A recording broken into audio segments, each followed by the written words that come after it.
Bank likvidligi bu Qanchalik motor.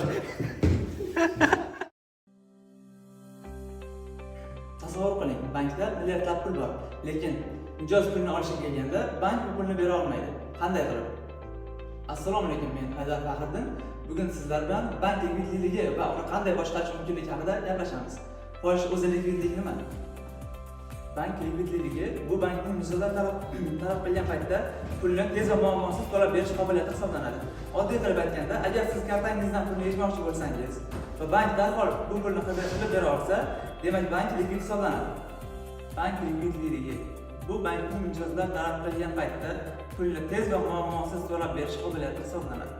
Oddiy qilib aytganda, agar siz kartangizdan pulni yechmoqchi bo'lsangiz va bank darhol pulni qilib bera olsa, demak bank likvid hisoblanadi. Xo'sh, agar bankda likvidlik yetarli bo'lmasa, nima sodir bo'ladi?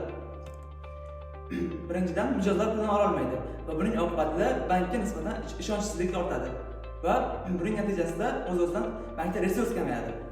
Va bu holat takrorlanaversa, hatto bank bankrot bo'lishi ham mumkin. Shuning uchun banklar har doim pul oqimini nazorat qiladi.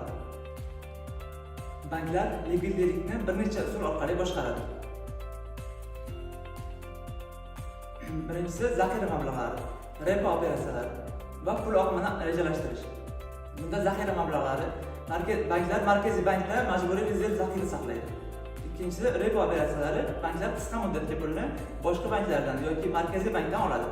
Uchinchisi pul oqimini rejalashtirish hisoblanadi. Bunda banklar oldindan mijozlar qancha pul yechishini taxmin qiladi.